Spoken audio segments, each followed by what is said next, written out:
मतलब बहुत दबंगई तरीके से हम कर लिए हैं और हमारा रास्ता बंद हो गया है। बाहर से आने जाने का कोई रास्ता नहीं है और गांव से खेत के जाने के लिए वो मेन रास्ता था, वो रास्ता भी गांव वालों का पूरा बंद हो गया है।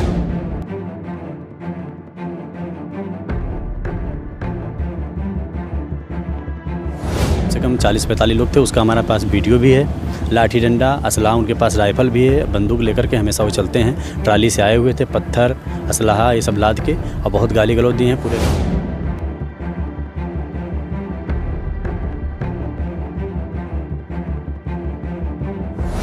लोग आते जाते थे उस पर करीब कम से कम 250-300 लोग का आना जाना है खेत के लिए। खेत के लिए गांव से सबसे दक्षिण साइड में हमारा घर है, पूरा रास्ता हमारे घर का ब्लॉक हो गया है।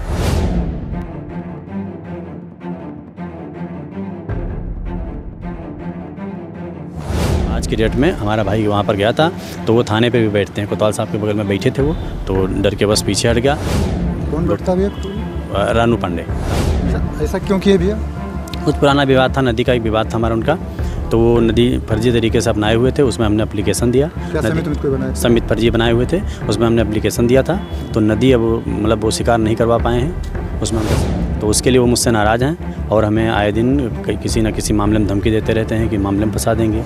बात चल रहा है और उसी विवाद के चलते हमें आए दिन परेशान करते हैं। और भी मामला इनके चल रहा है, रोड के किनारे की कुछ ज़मीनें हैं फर्जी तरीके से अपनाए हुए हैं, कई जगह ग्राम समाज ज़मीन कब्जा किए हुए हैं। अभी हमारे साथ सुनील कुमार मौजूद हैं। सुनील कुमार पुलिस अधीक्षक कार्यालय में आए हुए हैं और इनका घर है कर्नलगंज कोतवाली क्षेत्र के नारायणपुर माझा, मजरा है चैनपुरवा।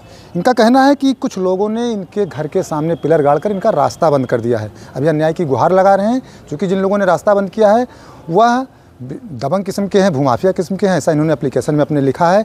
तस्वीरों में आप साफ तौर से देख सकते हैं कि किस प्रकार से इनके घर के सामने पिलर लगा दिया गया है और आने जाने का रास्ता बंद कर दिया गया है। यह पुलिस अधीक्षक कार्यालय में पहुंचे हैं, अपर पुलिस अधीक्षक से मिले हैं। क्या कुछ इनका कहना है, इन्हीं से बातचीत करते हैं। भैया सुनील जी, क्या कुछ मामला है, पूरी बात बताइए। 6 तारीख को करीब 2 बजे बीरबत पांडे, रानू पांडे और केसरी दुबे और दुखरन सिंह और राम बहादुर, सोनू और मनोज, कम से कम और इनके साथ में 30-40 आदमी घर पे हमारे आके ज़बरदस्ती, जहां लेखपाल साहब निशान लगाए थे नब के, उससे बढ़ा के हमारे घर के सामने से पूरा रास्ता बंद कर दिए हैं। हमारे घर वालों को, परिवार वालों को, मतलब महिलाओं को, बच्चों को, सबको बहुत गाली गलौज दिया है। हमने इसके लिए एप्लीकेशन दिया था थाने में, लेकिन अभी तक कोई कार्रवाई नहीं हुई है। कितने लोग थे? कुछ असलाह की बात भी कर रहे हैं उसमें कम से कम 40-45 लोग थे, उसका हमारे पास वीडियो भी है। लाठी डंडा असलाह, उनके पास राइफल भी है, बंदूक लेकर के हमेशा वो चलते हैं। ट्राली से आए हुए थे, पत्थर असलाह ये सब लाद के, और बहुत गाली गलौज दी हैं पूरे गाँव में। हम 10-20 आदमी गवाह भी हैं, अगर आप कहेंगे तो गवाह भी मौजूद कराएंगे। और मतलब बहुत दबंगई तरीके से हम कर लिए हैं और हमारा रास्ता बंद हो गया है। बाहर से आने जाने का कोई रास्ता नहीं है और गांव से खेत के जाने के लिए वो मेन रास्ता था, वो रास्ता भी गांव वालों का पूरा बंद हो गया है। कितने लोग आते जाते थे? उस पर करीब कम से कम 250-300 लोग का आना जाना है खेत के लिए। खेत के लिए गांव से सबसे दक्षिण साइड में हमारा घर है, पूरा रास्ता हमारे घर का ब्लॉक हो गया है। आपके साथ साथ 250-300 लोगों का आना जाना बंद हो गया है। बिल्कुल, हमारा तो बिल्कुल आना जाना बंद है, क्योंकि हम घर के गाँव के दक्षिण साइड में है। ऐसा क्यों किए भैया? कुछ पुराना विवाद था, नदी का एक विवाद था हमारा उनका, तो वो नदी फर्जी तरीके से अपनाए हुए थे, उसमें हमने एप्लीकेशन दिया। समित फर्जी बनाए हुए थे, उसमें हमने एप्लीकेशन दिया था, तो नदी अब मतलब वो शिकार नहीं करवा पाए हैं।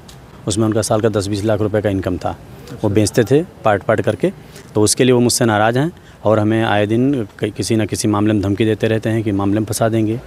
और उसके बाद में अब ये ज़मीन हमारे घर के सामने निकलवा के और हमारा पूरा रास्ता बंद कर दिए हैं। जो समित बनाए हुए थे फर्जी तरीके से कौन बनाए थे भैया?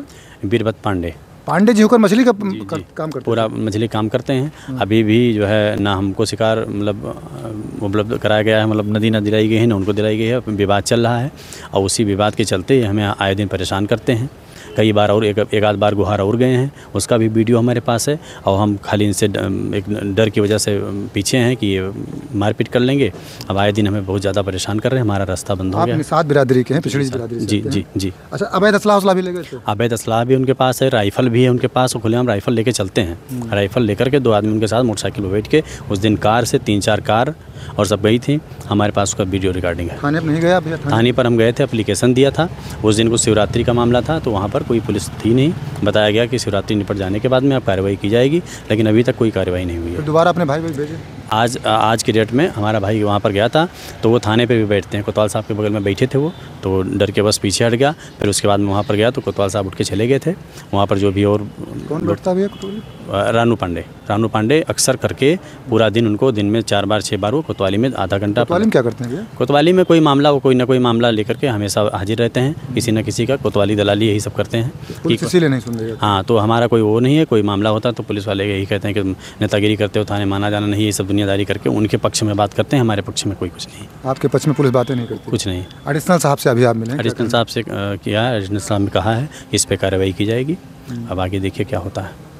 जी, क्या चाहते हैं भैया? हम यही चाहते हैं सर कि हमारा जो है रास्ता खुल जाए और उचित कार्रवाई की जाए उस पर, जो हमको जो है धमकी दे रहे हैं, बार बार परेशान कर रहे हैं, उस पर कार्रवाई की जाए ताकि आइंदा हम परेशान न किया जाए। अच्छा, ये लोग जो हैं, इन लोगों पर आपने लिखा अपने एप्लीकेशन में कि भूमाफिया हैं, सरकारी ज़मीन कब्जा किया, ऐसा कुछ है? जी, कई बार अभी और भी मामला इनके चल रहा है। रोड के किनारे की कुछ ज़मीनें हैं फर्जी तरीके से अपनाए हुए हैं, कई जगह ग्राम समाज ज़मीन कब्जा किए हुए हैं, उसका भी जो हमारे पास कागज़ पत्तर है वो हम उपलब्ध। जी, चारागाह ज़मीन थी रोड के किनारे, उसको बैनामा करा लिए हैं फर्जी तरीके से, उसका भी कागज़ हमारे पास है, उसको हम पेश कराएंगे। जी, तभी आपने भूमाफिया? जी जी जी।